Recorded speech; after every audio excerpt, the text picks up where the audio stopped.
As the sun set on a shattered Europe in the aftermath of the First World War, the birth pangs of a terrifying and nightmarish reality began to take shape across Germany.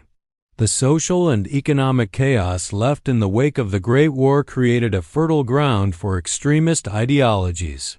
And from these turbulent times emerged the National Socialist German Workers' Party, colloquially known as the Nazis. Picture this. It is 1939, and you are a resident of Berlin, a city scarred by the brutalities of the previous year's Kristallnacht, the Night of Broken Glass. This infamous event marked a violent escalation of state-sponsored terror, a prelude to the systemic genocide that would soon follow. The days that followed would mark the beginning of an era where personal freedoms were as rare as dissenting voices. Within weeks, the Reichstag fire decree was passed, essentially nullifying key civil liberties such as freedom of the press, freedom of assembly, and the right to a fair trial. But this was just the beginning of a much larger orchestration of oppression that would crescendo into the Enabling Act. Intellectuals and scholars were not spared either. Academic freedom became a distant memory as universities purged professors and students who were seen as too liberal or too intellectual. This totalitarian state sought not just to control its citizens, but to make them complicit in its crimes. It targeted people with disabilities, labeling them as burdens on society. This brutal practice was justified by the Nazis as a means to protect the genetic health of the Aryan race. The Nazis also employed economic exploitation to fuel their war machine. Over 12 million people were forced into labor camps, where they worked on everything from weapons production to resource extraction. Nazi Germany's pursuit of racial purity was not just about controlling the population, it was about erasing entire communities. The regime used every tool at its disposal, from propaganda to legal measures. Nazi bureaucrats, led by figures like Walter Funk, the Reich Minister of Economic Affairs, sought to control and exploit the economies of the nations they conquered. Masterpieces by renowned artists like Leonardo da Vinci and Rembrandt were among the stolen treasures, some of which have never been recovered. But it was not just art that the Nazis sought to plunder. The Nazi war machine relied heavily on forced labor, using slave labor from occupied countries to fuel its factories and armaments production. Engineers like Werner von Braun, who was later brought to the United States after the war to assist in the American space program, were instrumental in the development of these weapons. But they were deeply aware that the labor force used to build them was composed of prisoners who were worked to death. The victims of this economic exploitation were often treated as less than human, their lives reduced to nothing more than economic units. In the process, the regime not only destroyed the lives of millions of people, but also left an indelible scar on the history of Europe, one that would take generations to heal. In the aftermath of the war, efforts to bring justice to those responsible for these crimes were crucial in holding Nazi officials and collaborators accountable for their actions. Yet, the exploitation that fueled the Nazi war machine continued to have lasting consequences, with many of the families and regions affected by the Nazis' economic policies still grappling with the impact of their destruction. The legacy of Nazi economic exploitation serves as a grim reminder of the lengths to which totalitarian regimes will go to maintain power, and the immense human cost of unchecked greed and cruelty. Forced laborers were subject to appalling living conditions, often crammed into overcrowded barracks with little to no sanitation or access to basic necessities. Starvation, disease, and violence were widespread in the camps and labor sites, yet the Nazi regime saw these individuals not as human beings, but as tools to further their military and economic goals. These atrocities were justified under the guise of racial purity, as the Nazis viewed the enslaved peoples of occupied nations as inferior and unworthy of dignity or rights. The extent of Nazi economic exploitation during World War II was staggering. It was not merely about extracting resources for the benefit of the war effort, but about creating an infrastructure of suffering that permeated every aspect of daily life in the occupied territories.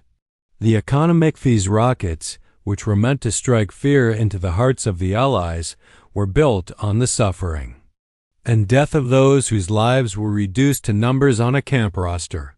The Nazi regime's economic exploitation was not limited to forced labor. It also involved more than 12 million people from various countries across Europe were forced into labor, contributing to the Nazi economy under horrific conditions. This plundering helped to sustain the Nazi war effort, but it came at a tremendous human cost. The Nazis stripped these nations of their vital resources, leaving their economies in tatters. Industries in countries like Poland, Belgium, and France were stripped of equipment, machinery, and raw materials, while civilians were deprived of food, clothing, and medical supplies. In occupied territories, food was often rationed to the point of starvation, with the bulk of supplies redirected to Germany to support the war effort. These individuals were often subjected to grueling, inhumane working conditions where starvation, disease, and brutal punishment were commonplace. Prisoners, who included Jews, Romani people, and political dissidents, were put to work in the construction of roads, weapons the Nazis viewed these acts as not only a means of consolidating power, but also a form of retribution for the perceived cultural inferiority of them. These policies extended beyond traditional economic warfare. For example, once Nazi troops entered Paris in 1940, they immediately began raiding the Louvre and other cultural institutions, looting priceless works of art and sending them back too. The SS profited from this exploitation, operating a vast network of concentration and labor camps where prisoners were forced to work for the benefit of the German war economy. One of the most chilling examples of this exploitation was the construction of the V-2 rockets, one of the Nazis' most advanced weapons of war. While the rockets themselves were a technological marvel, their production was fueled by the blood and sweat of concentration camp prisoners, many of whom died in the process. The development of these rockets was a testament to the Nazi regime's willingness to enforce its vision of a racially homogeneous society. The legacy of these policies is a profound reminder of the dangers of unchecked power, the dehumanization of individuals based on race, ability, and identity. The suffering inflicted by the labor camps became a central part of the Nazi economy, fueling both the military and the state's ideological goals. The Nazis' economic policies were deeply intertwined with their ideology.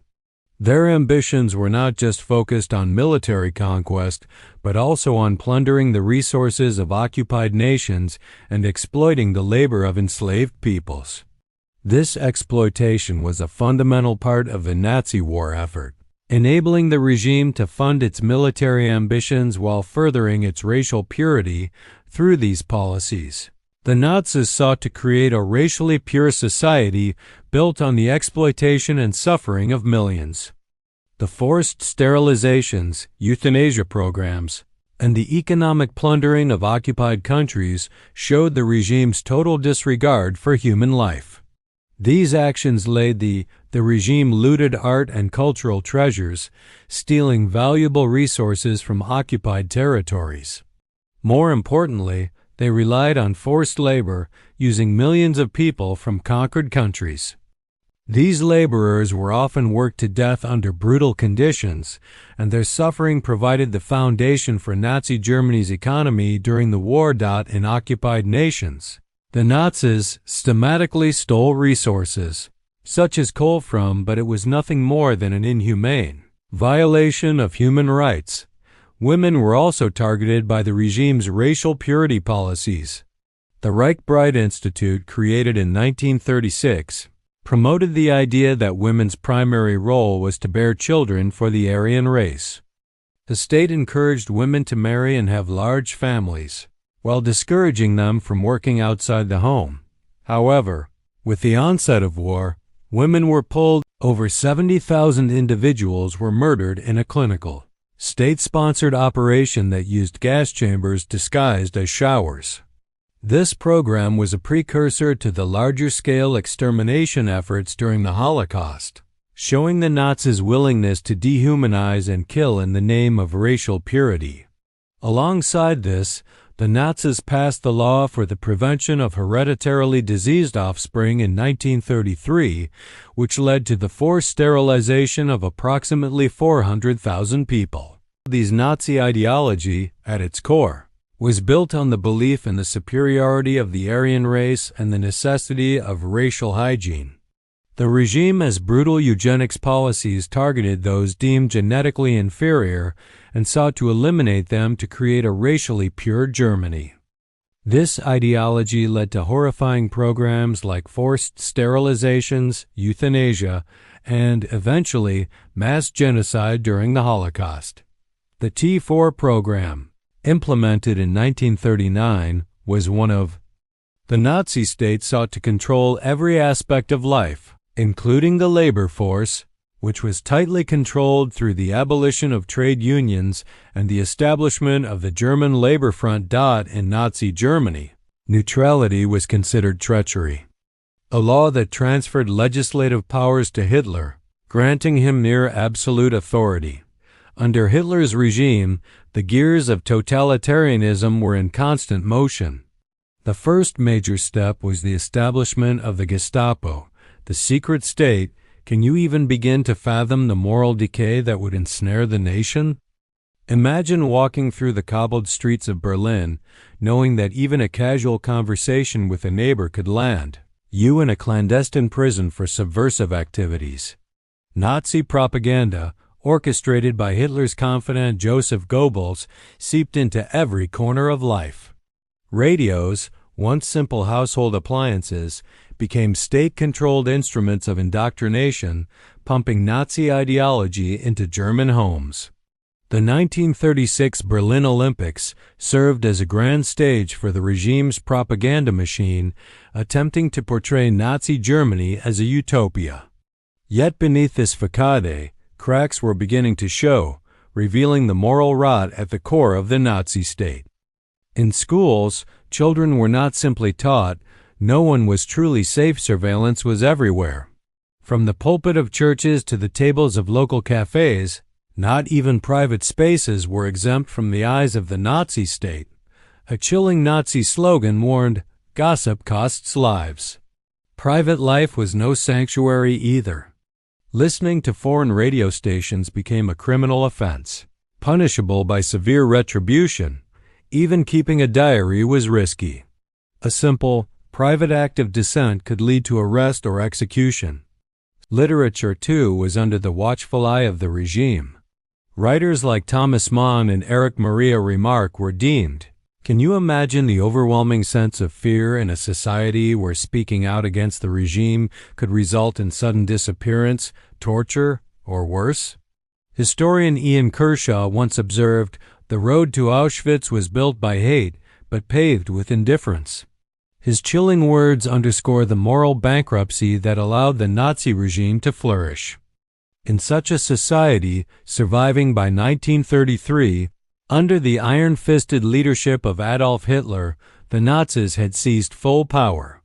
In Nazi Germany, the machinery of control and terror was so tightly woven that it created a chilling atmosphere where indifference and compliance were often the price of survival.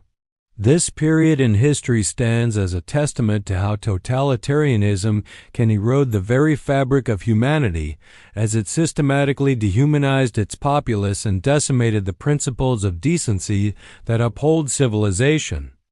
Join us as we unearth the unsettling truths about life in Nazi Germany, exploring how a regime built on hate and fear destroyed not only lives, but also the very moral compass of. With Hitler at the helm and his ruthless lieutenants like Heinrich Himmler and Joseph Goebbels by his side, Nazi Germany would soon erect an edifice of totalitarianism. Intolerance and unparalleled cruelty was a daily challenge, let alone offering any form of resistance to the regime.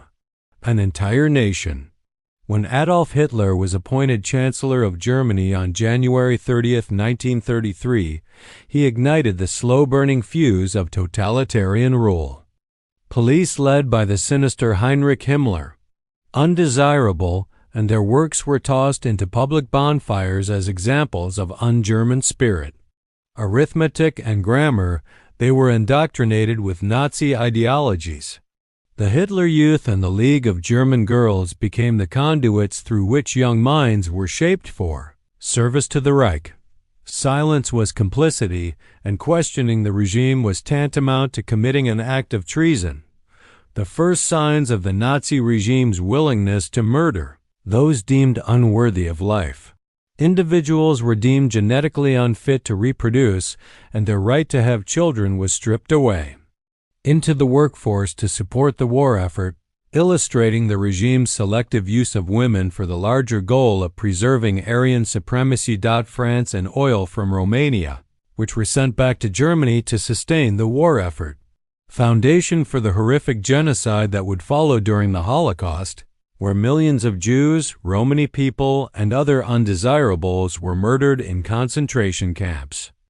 Policy serves as a warning for future generations to protect human dignity and resist hate-driven ideologies. Goals. The Nazi regime's economic strategies were brutal and calculated. Germany to decorate the homes of Nazi officials. This form of cultural pillaging was designed to enrich the Nazi elite while erasing the cultural heritage of the occupied territories. Conquered nations, factories, and other industrial sites vital to the Nazi war effort to use human lives as mere commodities to achieve their military goals. The systematic theft of resources from conquered nations, including natural resources like coal from France and oil from Romania. For the occupied populations, this was a grim reminder that their suffering was part of the Nazis' larger strategy to dominate Europe and extend their control over the continent.